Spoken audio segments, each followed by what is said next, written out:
What is up, everybody? Welcome back to the weekly power rankings. We've got week 15 here. We're going to get right into it. But first, I want to remind you guys, you can save $20 on your next tickets to any event you want to go to on SeatGeek. You'll get the best prices there anyway. I just bought tickets to Packers-Vikings Monday Night Football in a couple weeks using SeatGeek. So save $20 using promo code ThatFranchiseGuy there. And then also, please take a second to hit that like button down below. Really helps me out and supports the channel. All right, let's hop on in here. Starting at the bottom, no movement. The same team, the New York Giants, put up a little bit of a fight against the Eagles. These days, that's not really saying much. The Dolphins beat them last week. You could really see in the second half why I had this team ranked dead last, and that's with or without Daniel Jones in there. You know, defensively, they can stop the run. That's what Dave Gettleman has wanted to do. But you can see week after week that just doesn't really amount to anything when you also can't cover the pass and your best offensive player is a running back. So this team just doesn't really, win in the right ways. They have a couple things about them, but they're not built for the modern game. They're built for the, 1980s. So number 31, the Jacksonville Jaguars. It's been a pretty sharp fall here. This defense has just completely fallen apart. We expected some regression probably when Telvin Smith announced that he wouldn't be in there. And then they go ahead and trade Jalen Ramsey. This team has just given up. And then offensively, they just don't have enough firepower to carry that. So this team is pretty miserable. You can make a pretty strong case for them at 32 as well. And then getting a +1 just because of how bad the Jags have looked, the Washington Redskins. Now their offense is pretty anemic, and Dwayne Haskins is trying to stay alive in there, and he's made some good plays, some bad ones. But this defense does try very hard, and I think they have some talent, and it shows. So they're going to go up 1, mainly because of the Jags sucking, though. And then the Bengals, they're going to go up 1, again, just because of the Jags. Not a whole lot to say about the Bengals at this point. They're already thinking about their future, likely with Joe Burrow. Then number 28, the Detroit Lions. They continue to improve their draft stock as David Blau continues to be David Blau. So this team is definitely got their mindset on the offseason already. Number 27, the Miami Dolphins. They're going to go down a spot here. The Jets are going to go up a spot. These two teams were remarkably even. We're just going to put the Jets above them because they did win. And the Jets did not have two of their best players, Le'Veon Bell, Jamal Adams. So that's going to be the order there. Both these teams, we kind of know what they are at this point. And then number 25, the Carolina Panthers having a rapid fall here. This is probably just, I hadn't lowered them enough over the last few weeks. I thought they had some more competitive fire to them, but of course the firing of Ron Rivera not long after last week's power rankings. And this team did not look like a team that wanted to, give any care in the world behind an interim head coach. This team has lost their quarterback and now lost their coach, and now they just don't give a shit. All right, we got a tier gap up here, so that's obviously the bottom tier we just went through. Now we have the any given Sunday teams, the teams that are not playoff teams, but teams that are not easy outs. For example, the Denver Broncos this week knock off the Texans, who were in our top tier last week. Teams that you just got to take seriously, and you got to show up to beat them. So at the bottom of that tier, we're going to have the Arizona Cardinals. The offense has cooled off quite a bit the last couple weeks, and this defense just isn't very good, even though they made some plays against a Steelers offense, but that offense is one of the worst in the league. So stock has been down for the Cardinals. I still think it's been pretty much a success this year, seeing Kyler and Cliff kind of work out. But this team was always at a significant talent deficit, as is evidenced by the fact that they had the number 1 pick in the draft last year. Number 23, the Denver Broncos. Big win against the Houston Texans. When one team shows up and just doesn't want to play, it makes things a little easier. But the Drew Lock experience so far has been an overwhelming success. Now, that's not to say he's officially a franchise quarterback or that this is going to continue. But if you told me that he came in at the end of the year because Joe Flacco was a disaster and Drew Lock was 2-0 and was putting up some good points and getting Cortland Sutton going and Noah Fant as a rookie and establishing a rapport and an identity on this offense as kind of a gunslinger, that would be a success. So Denver definitely has something to look forward to as they head into the offseason. And Vic Fangio is, I don't know if he was necessarily on the hot seat, but I think he's shown that you can win here with Vic Fangio moving forward, or at least try to. Number 22, the Atlanta Falcons. They've really hovered around this for most of the year. not a big surprise there to see them score 40 on a deflated Panthers team in Atlanta. So they're going to basically hover around here. And then same with the Cleveland Browns. They're going to stay put at number 21. They barely took care of the Cincinnati Bengals, so they're just kind of treading along. It was another week where, they won, but there was more distractions in the locker room after the game. It's just been the staple of this team. It sounds like Freddie Kitchens is going to be back next year, and I think that's a colossal mistake. This season has been such a train wreck in not the kinds of ways that you want to see a train wreck season. It's not like they're getting hurt or have had really bad luck. It's just an undisciplined team and a really poorly coached team. And I just don't know how you bring Freddie Kitchens back.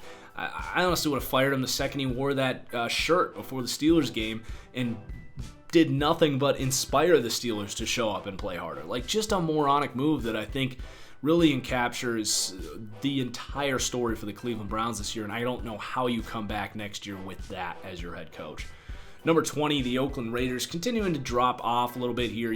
This defense just is really showing their true colors. Heading into the year, I said this was at best a bottom 3 defense. Just personnel-wise, I did not see it. I didn't think LaMarcus Joyner coming in here, who's a free safety at his best, but they're using him as a slot corner, and that's really it. They overdrafted Clelin Ferrell with the 4th overall pick and just had a historically bad defense by the eye test last year. It's been more of the same recently, and the offense just can't carry that on their shoulders right now, especially when they've got talent problems on that side of the ball too, especially when Josh Jacobs is out. So they continue to fall. It's been a pretty good season for the Raiders, and I think they have some optimism for the future, but definitely creeping down. And then the Tampa Bay Buccaneers, I'm actually going to issue an apology here. I think this was a bit of an oversight. I just wasn't giving that defense enough credit. Now, obviously, the defense took some steps back this week, and the offense had to show up, but that's always been something that we know that this offense is capable of. I know that the Colts lit up this defense, but you look back at the last month of the season, this team has been rushing the passer better. They have a young secondary that, as we saw this week, can be attacked, but I do think there's reasons for optimism moving forward. So I think you do get Jameis Winston back here. You do get Bruce Arians back here. You get the best wide receiver core in the NFL and maybe a good offseason here. And the Bucs very well could be an interesting team in the NFC South that has major question marks. You got the Panthers and everything going on there. You got the Falcons. We don't know if they're going to be able to bounce back. And then the Saints, obviously a powerhouse, but what do they look like next year considering all of the aggressive moves that they've made to try and win now? So I did want to give the Bucs some time here because I think I've honestly been sleeping on them a little bit. All right, number 18, the LA Chargers, +2. So they came out and won a game that I thought they were going to lose. I thought that this team has really folded over, and they came out and beat the snot out of the Jags. Now, that's not saying a ton, but you can still tell with that pass rush, with Rivers, with Eckler, these receivers, there's just talent on this team. Now, they got one of the more questionable off seasons ahead of them. They got a quarterback under contract or up for his new contract. You're changing to a new stadium. Just a lot of question marks for this team's offseason, but the talent is there to build around at core positions. They got to fix that offensive line, though. Number 17, the Indianapolis Colts. So they're going to drop down 2. This kind of cute season is coming to an end. They've had a ton of injuries, which you just can't afford when your all-pro quarterback retires. I think this team has a bright future ahead of them. But the focus of the next 2 years, I think, is going to be finding their franchise quarterback, because I think Jacoby Brissett is a starting caliber guy and a placeholder, but he is not the level of quarterback that you want to put there with an elite general manager and an elite offensive line that's young and an elite head coach. I think they just got to, aim higher than what they have right now in Jacoby Brissett. So then we have a tier gap up here to either playoff teams or good teams that deserve to be playoff teams maybe, but are just too far out of the running because they're in the NFC. So 16 and 15 here, we've got the Eagles and the Cowboys. And you could put these guys in whatever order you want. They both have major issues. As for the Eagles, you credit Carson Wentz for really digging this team out of the grave in the second half. Granted, it was against a Giants defense that any quarterback should be able to pass against, but Carson Wentz did a good job kind of putting the team on his back this week and getting that win. So that's good to see. And then for the Cowboys, this team has so much talent. To me, this is a top 8 roster talent team with a bottom 3 head coach, and that's really played out the last few weeks. Usually that talent wins out at some point, but we're going to see this all play out in about 2 weeks. In a neutral field, I guess I'd take the Cowboys. I don't know. The Eagles are probably going to win, though, in a couple weeks, and should probably be the front runner for this terrible division. I hate that the winner of this division gets the 4 seed in a home playoff game. I think that's really disgraceful, right next to the NFL overtime rules that let the Eagles walk out of Philly this week without having to play any defense. Can I just take a second to acknowledge that we're sitting here in December of 2019 and we still have these terrible overtime rules? I got to bring this up as much as I can because the freaking networks don't talk about this stuff, and it dumbs down fans. They don't realize, casual fans, you just don't realize what's going on here. These overtime rules are just not acceptable in such an offensive-driven league when defenses are so tired when you get to overtime with all these rules that benefit the offense with quarterbacks and offenses at high, the efficiency rates are at an all-time high. I can't believe that we're still sitting here with these overtime rules. Get them changed. Networks, ESPN, CBS, NBC, start talking about this stuff. It's just a joke.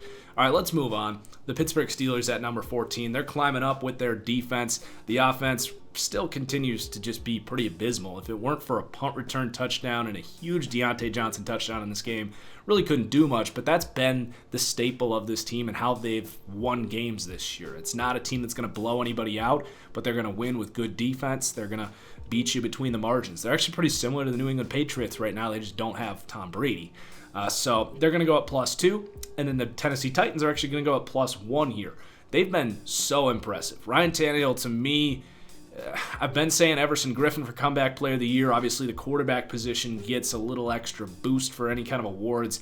But Ryan Tannehill, nobody saw this coming. I did like the trade, them acquiring him. I thought he had a chance of being a better quarterback than Mariota this year, but could not imagine this. Him just exploding onto the scene here. This is an explosive offense. A.J. Brown looks like a receiver that had no business falling out of the first round. So, this team's explosive, and they play defense. So, I like them. They still have a tough schedule down the stretch, but they're going to play Houston now twice at the end of the year, and then I think they play the Saints as well. So, it's going to be tough, but at this point, I can't say that they can't get that done. Number 12, the Chicago Bears. This team has turned things around very quietly. Now, they're a little too far behind because of their offensive struggles early on this season, but nobody wants to play these Bears right now. It's going to be a battle between them and the Packers this week. If they were in the AFC, I'd be a little more enthusiastic about this team, but, Trubisky is playing good enough for this team to win with how good their defense is. And then the Buffalo Bills are going to drop down a spot. Josh Allen, you can't trust him right now. Watching that game, did anyone have any sort of confidence at any point in that game that Josh Allen was going to go down and make a play and get him on a drive? No, he sprays too many balls. He's still developing as a processor, and he's having a great season. And I'm glad to say that I'm not someone that hated Josh Allen coming out of the draft, but he's just not a very good quarterback right now. This defense is outstanding, but this team is at least a year away, and they need Josh Allen to continue to have the development he's had this year, but again, he's just not there yet. And then number 10, the LA Rams. This team is looking more and more like they did last year. A little different, though. The offense isn't quite as explosive as it was last year, whether it's teams catching on a little bit or because that offensive line isn't as dominant and because Todd Gurley isn't as dominant. But Gurley looked better this week, and this defense, it's a feared defense right now. With that D-line that's very good secondary as well.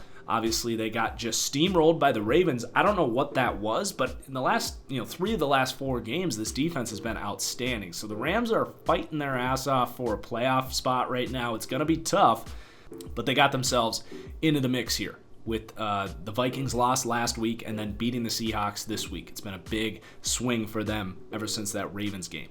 All right, tier gap up, and now we're talking about Super Bowl contenders, teams that I can at least picture getting it done.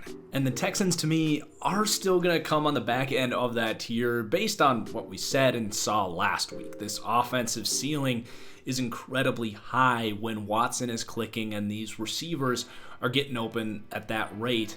So, can I picture it happening in my wildest dreams? Yes, but I'm not going to say it's anything likely at all. Especially, in my opinion, if they have to see the Baltimore Ravens, but we've seen them beat this Patriots team. We've seen them beat the Chiefs this year. So they have the impressive wins to get themselves into this tier, but they've got some really bad losses too. Then number 8, the New England Patriots. They're going to stay put here. This offense continues to be just terrible. They made some good adjustments, capitalized on a punt block and a forced fumble, capitalized on some short fields to get back into that game, but for the greater portion of that game, nothing is working here. You can blitz this team, you can press them up front, you double Edelman, and Tom Brady can't really do anything with his feet.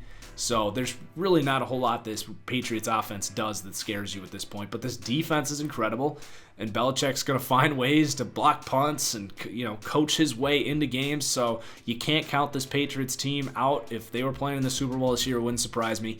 Number 7, the Minnesota Vikings. Taking care of business again this week against Detroit. To me, like I've been saying for them, it just comes down to winning that division and ultimately getting some sort of home field advantage. They would have to go on the road eventually, but if they can get a 2 seed, 3 seed, this team is a Super Bowl contender. If they got to win 3 straight road games to make the Super Bowl, it's not going to happen. Number 6 for Green Bay. It's just a different looking Packers team than we're used to here. This defense is pretty solid.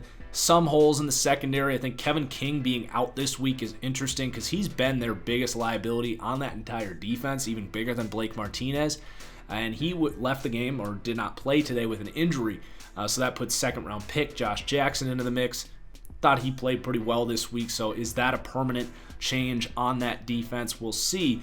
It's a team that is going to have to play defense, run the ball, get some big throws from Aaron Rodgers, who isn't going to turn the ball over, which is a good formula for that, and he can still make some big throws as he's made every week. But his conservative approach, not seeing the field very well, to be honest, it's hurting this team. This offense just isn't very explosive, so I think they are a good step behind some of these other teams right now.